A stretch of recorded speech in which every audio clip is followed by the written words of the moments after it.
everybody. I'm Dawn Beaumont, I'm the Chief Librarian for Birmingham Public Libraries.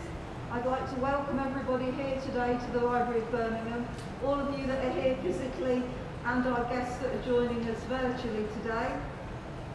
We have been opening the building since August with a limited service for our public, but this is the first time that we've held an event. And what a way to kick off with such a tribute to such a pioneering lady. So without further ado, I'll pass you over now to Rita. Thank you very much, Dawn. It's really great to be here. Sorry about the face mask, but we have to do this. So to introduce myself, I'm Rita McLean, Chair of Birmingham Civic Society's Heritage Committee. I'd like to extend apologies on behalf of the Chair of Birmingham Civic Society, Amelia Ladbroke, who can't be with us in person today. She is, however, watching proceedings through the wonders of technology. So I'd also like to express our thanks to Councillor Jane Francis, Birmingham City Council's Cabinet Member for Education, Skills and Culture, for joining us today. And I'll hand over to her to say some words about the award of our blue plaque to Marie Beauclerc. Thank you very much. Good morning, everybody. Can you all hear me? I'll try really loudly. I hate doing this like this, but there you go. Right, delighted to be here today to receive a Birmingham Civic Society blue plaque for Marie Beauclerc. I hope I pronounced that correctly. To be permanently displayed in the Library of Birmingham. On behalf of Birmingham City Council, I can say how enormously grateful we are to Helen Blaine for nominating Marie Beauclerc to be a recipient of the blue plaque. Clearly, Marie is very worthy of this tribute. She was born in 1845, she came to Birmingham in 1859 and lived here until her death in 1897. Her activities were certainly significant. She was a pioneer and a highly regarded teacher of shorthand, which became an enormously important skill for those working in professional and commercial offices during and beyond her own lifetime. Her own proficiency in this field led in 1871 to her employment by George Dawson on the Birmingham Morning News. This assignment encompassed reporting on public meetings, conferences and lectures in Birmingham and in other towns in the West Midlands. She is therefore credited with being the first female reporter in England. She was also the first female teacher in England in a public school for boys. You will hear more about Marie Beauclerc's life and achievements and her wider work with Dawson in a moment. But for now, I would like to thank in particular Helen Blaine and Sue Beauclerc for researching and sharing Marie's life story with us. Helen lives in Australia and Sue in New Zealand, so it's not been possible for them to join us today. However, I'm delighted that they're here with us virtually and able to watch our event as it happens. I'm also aware that various other family descendants of Marie Beauclerc are also joining us in this way. A very warm welcome to all of you, and I hope very much that you enjoy this ceremony. Thank you.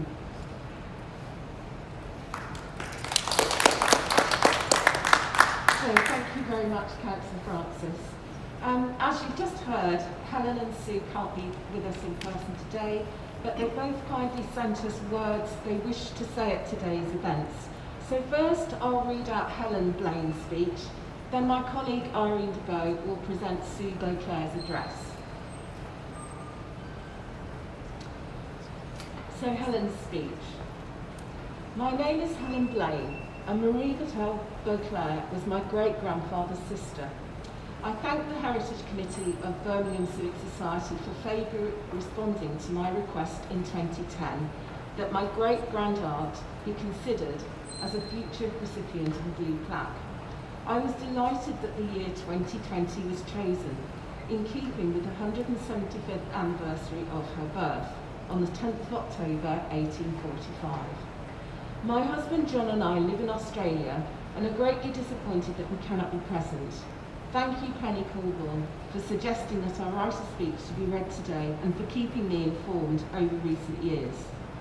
I was a young child when my mother, Margaret Ney Beauclerc, told me that our ancestor Marie was the first lady reporter in England, the first lady teacher in an English boys' school, public school, Rugby, and that she introduced typewriting to Birmingham. My mother told me that she was buried at Key Hill Cemetery, that her gravestone was close to the renowned George Dawson's grave. I was shown treasured newspaper cuttings, a biography from an 1891 phonetic journal, and books with acknowledgements of high praise regarding Miss Beauclerc's shorthand reports of George Dawson's speeches and lectures. These items are now in my safekeeping. Marie Beauclerc was fondly known to her nieces and nephews as Auntie Polly.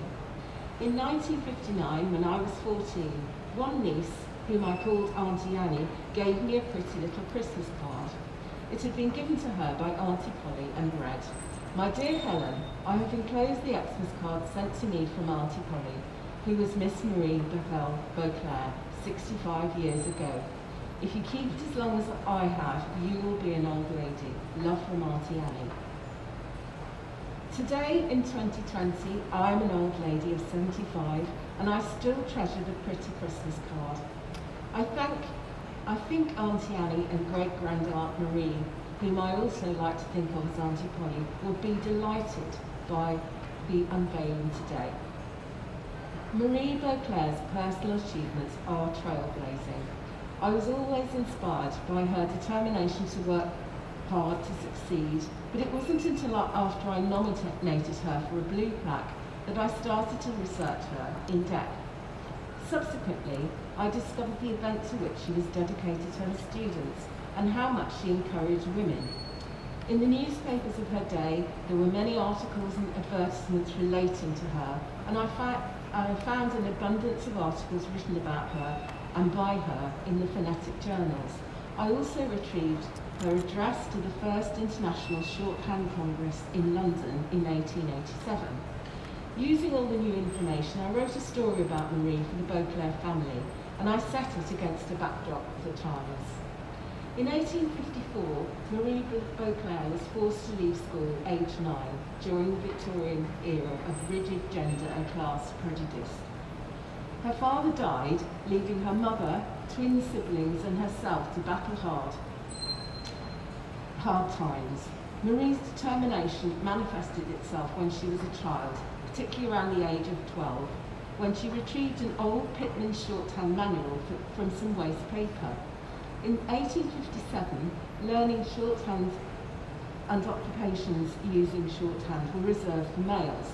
Despite discouragement from her family and others, Marie persevered in teaching herself from the manual. By the early 1860s, before she was 20, her ability and her devotion to shorthand had been noted by some intellectuals. These included George Dawson, who allowed her to teach shorthand in the vestry of his church.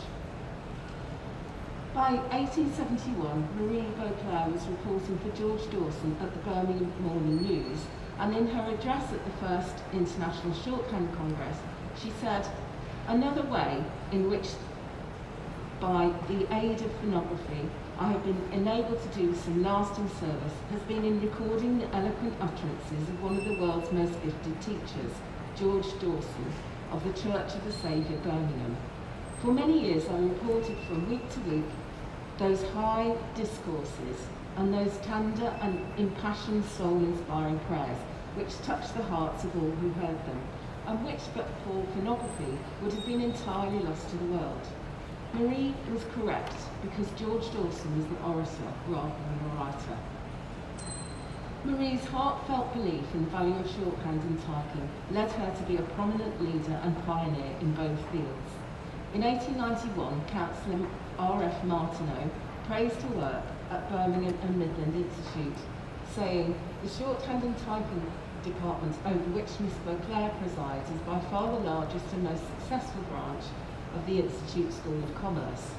Thousands of pupils have passed through the hands of Miss Beauclerc in connection with this institute alone, and many young men in Birmingham owe their start in life to the knowledge they have thus gained.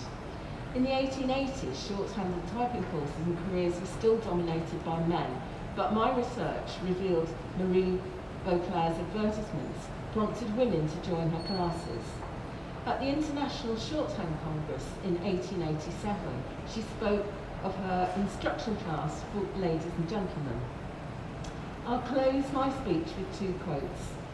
The first is from an article I found in the Phonetic Journal, December 1887, which mentions a meeting of the Birmingham Midland Institute Shorthand Writers Association, established by Marie in 1887. The speaker said Miss Beauclerc was an enthusiast, and he thought it was well for Birmingham that she was an enthusiast on such a subject as shorthand. The members of her classes, who he observed most closely, could not fail to recognise how earnestly she studies their interests, and was ever ready to waylay any person who could serve or help forward in any way the cause she had at heart. The speaker later said he knew none so well organised and likely so extremely useful to their members as the shorthand classes at the Midland Institute. He certainly knew of none which were helped and presided over by anyone with so much efficiency, enthusiasm and earnestness as their teacher. Finally, I shall quote Miss Beauclerc herself when she addressed the first International Shorthand Congress in London. When speaking of her association, Marie Beauclerc referred to Queen Elizabeth I, who once said, "I am but a feeble woman, yet I have the heart of a king." I feel sure that after people view this blue plaque, many will want to learn more about Marie Beauclerc. I hope they will be inspired to persevere against all odds in pursuit of their aspirations, and they will encourage others to follow their dreams regardless of their circumstances. Thank you.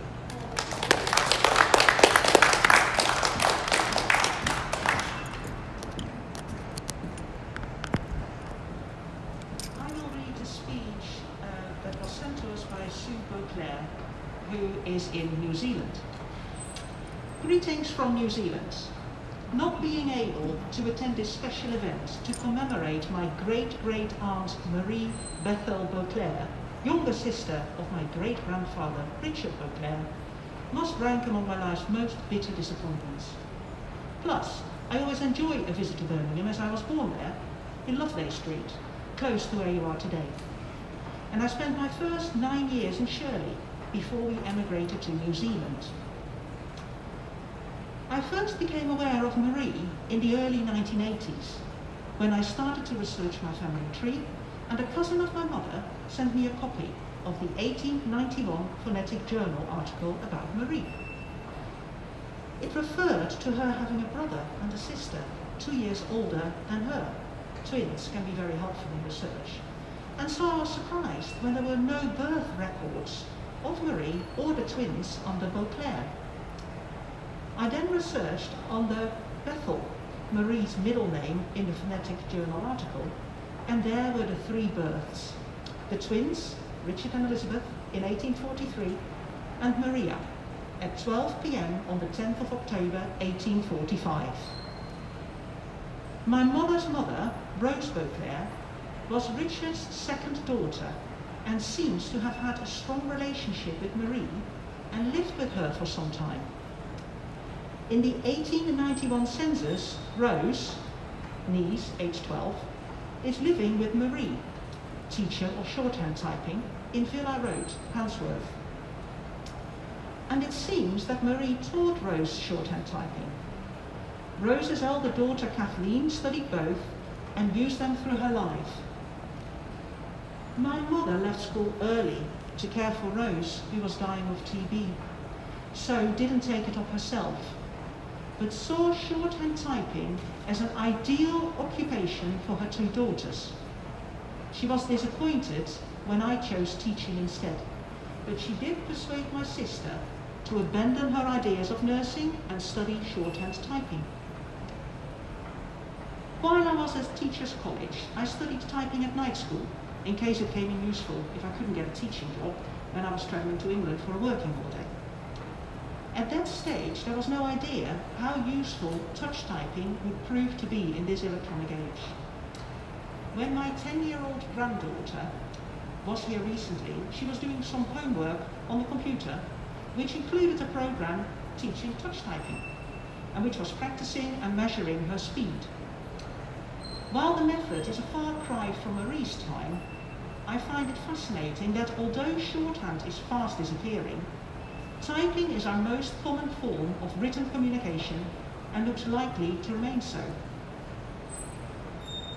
After my first marriage ended, I decided that rather than reverting to my maiden name, I would take the name Beauclerc, as although there are several instances of it being used as a middle name, it had almost died out as a surname among Richard Beauclerc's family, because he had six daughters and one son.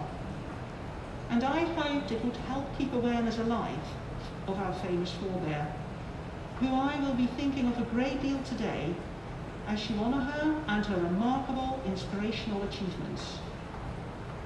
In the meantime, I look forward to returning to Birmingham one day and seeing the plaque for myself.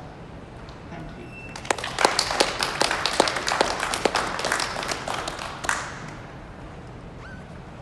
Thank you, Irene. Fortuitously, the renewed interest in Marie's life and work coincides with the Everything to Everybody project. Led by the University of Birmingham and the Library of Birmingham, the project focuses on uniting the first great Shakespeare library in the world with the George Dawson collection, both of which are held here in the Library of Birmingham. George Dawson was one of the founders of this Shakespeare library, and as you've heard, Marie Beauclerc was an important member of Dawson's circle. So it's fitting that her blue plaque will be permanently displayed adjacent to the Shakespeare Memorial Library. Before we proceed to the unveiling of the plaque, I'd like to extend thanks to Councillor Jane Francis for her support and participation in today's event. Again to Helen Blaine and Sue Beauclerc and their wider family for joining us virtually. We are very grateful to our Library of Birmingham colleagues Dawn Beaumont, Tom Epps and Corinna Rayner for making today's event possible, and to Nicola Gould and Professor Ewan Fernie of the Everything to Everybody project. Finally, a huge thanks to all my Birmingham Civic Society colleagues, particularly John Gale and especially Penny Coolbaugh. Penny has been, come up Penny. I just think Helen Blaine and Sue would just like to catch sight of you rather than just corresponding by email. So huge thanks to you. Penny's been liaising with Helen Blaine over the last few years to bring all of this to fruition. And so thank you. So I'd now like to invite Councillor Francis to join me in unveiling the plaque.